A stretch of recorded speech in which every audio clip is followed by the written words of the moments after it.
The Betsy Ross American flag that Nike nixed was likely not popularly used until 1876, after slavery was abolished. Hello, this is Robert Romano, Vice President of Public Policy with Americans for Limited Government, dailytorch.com.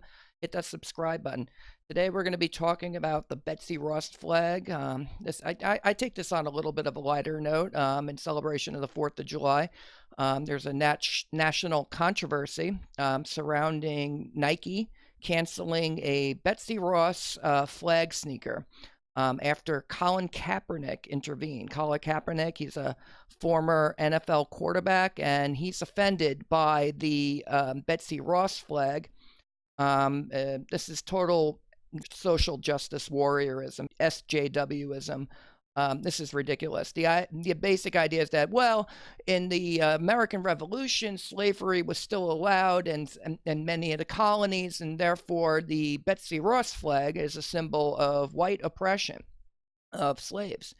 And so this kind of revisionism, this rewriting of history about Betsy Ross, she wasn't a slaveholder, but leaving all that aside, what's kind of really silly about this is that the Betsy Ross flag is a legend. It's this kind of popular myth. So in 1776, Betsy Ross single-handedly designs the first American flag, with George Washington helping her, who personally approved it and took it into battle with him. But there's only one problem. This popular legend really did not become imprinted in the American psyche until about 1876 for the centennial. And the only reason was because Betsy Ross's grandson, William J. Canby, in 1870 had presented a paper to the Historical Society of Pennsylvania that forms the basis of the claim that Betsy Ross was responsible for the flag. It was called The History of the Flag of the United States by William Canby, a paper read before the Historical Society of Pennsylvania in March of 1870. So nobody knew who Betsy Ross was for the entire first century of American history, basically, until her grandson presented this paper in 1870. And even then, it wasn't until Harper's new monthly magazine picked up the account in 1873 that it reached a large audience for the first time. And then come 1876, it was common to see the Betsy Ross flag. Here's an example of an 1876 edition of the Betsy Ross flag. Circa 1876 centennial, made of silks with sewn edges. It's a beautiful flag. I love this flag. Here it is a little bit more up close. But again, this was from 1876, and so these were really printed, I think, largely after Harper's runs their magazine article on the Canby account of Betsy Ross. And then, suddenly we're teaching it to all the school children in elementary schools, and Betsy Ross sewed the first American flag. It's a great legend, but I'm not confident that that's actually what happened. The first official flag was likely designed by Francis Hopkinson, a member of the Continental Congress, who also signed the Declaration of Independence. He also helped design the Great Seal and U.S. currency. And then you have the official flags of the United States. Here's U.S. Flag Depot. They have all the official flags on their website. And what's missing here is the Betsy Ross flag. I see the Hopkinson flag, though. Here it is, from 1777 to 1795, the 13-star flag. And then we get a 15-star flag, a 20-star flag, a 21-star flag, a 23-star flag, and so forth, all throughout American history until we have 50 stars on the flag. And that's it. So we haven't had any new states, so we don't get new stars. But there you go. The Betsy Ross flag is basically a popular legend. So it's kind of silly that Nike and Colin Kaepernick are offended by a flag that was not really flying all that commonly until the centennial 100 years later.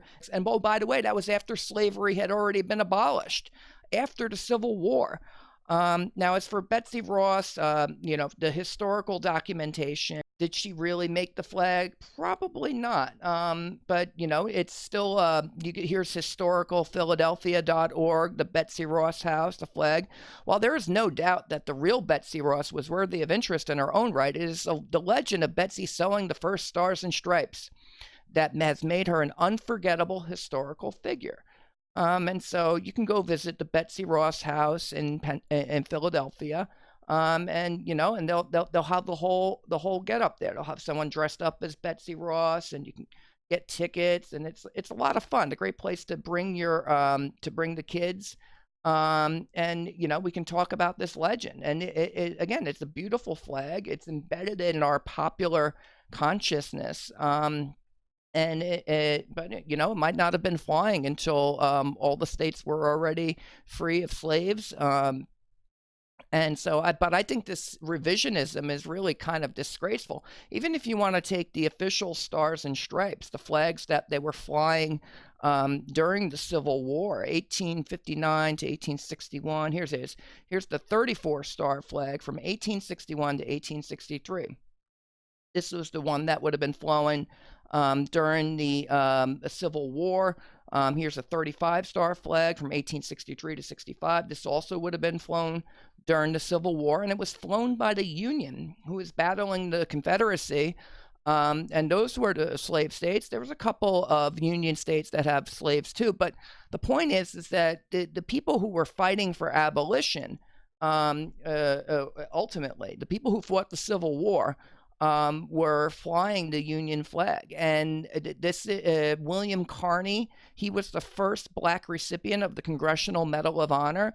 And the reason was because he rescued the American flag at Fort Wagner on July 18, 1863 in South Carolina. He had noticed the men carrying the flag was wounded, and he carried it in their stead. And upon returning it to his regiment, reportedly stated, "Boys, the old flag never touched the ground." Carney fought with the 54th Massachusetts Regiment, the state's first all-Black regiment. And again, he was the first Congressional Medal of Honor recipient that was Black. And, William Carney, a very, very brave man. And he was flying, he was okay with the stars and stripes. And he risked his life to protect that flag. And so, nobody should be ashamed to fly the stars and stripes on July 4th, whether it's the Betsy Ross design or any other design. I think that it symbolizes freedom and the men and women who fought and died for the cause of liberty since the founding of the Republic, including the Civil War. And if we want to ask anyone about this, we should go with Abraham Lincoln, I think. He was the president who abolished slavery and fought the Civil War as president. And it was the 1776 July 4 Declaration of Independence that inspired Lincoln in the Lincoln-Douglas debates. His denunciation of slavery and in favor of abolition was because of the Declaration's creed that, quote, "all men are created equal." To Lincoln, in the Lincoln-Douglas debates, this was a contradiction. The idea that you have every person is supposed to be free according to God, but we have slaves in America. How can this be? And so Lincoln, if you don't have the American Revolution, if you don't have the Declaration of Independence, or an American flag for that matter, then Lincoln's never inspired to take up the cause of abolition. He never rises to fame nationally because of the Lincoln-Douglas debates, and therefore he's not elected and president in 1860. And so what did Lincoln say about the flag when he was, in power? He says, this was in Dunkirk, New York in 1861. What he said of the flag was, "I stand by the flag of the Union, and I ask of you, all of you, that you stand by me as long as I stand by it." So, I mean, there it is. Abraham Lincoln, who, is one of the only reasons we abolished slavery. All the men who sacrificed their lives in the Civil War, that's how slavery ultimately got abolished. All the men who died, Abraham Lincoln says he stood by the Union. He stood by the flag. And so Abraham Lincoln never gave up on the Civil War, nor on the question of abolition, and certainly not on the Union and the flag that it represented. Why have Nike and Colin Kaepernick? Good question. That's the commentary. This is Robert Romano, Vice President of Public Policy with Americans for Limited Government, dailytorch.com. Hit that subscribe button, ring the bell for notifications, and have a happy 4th of July.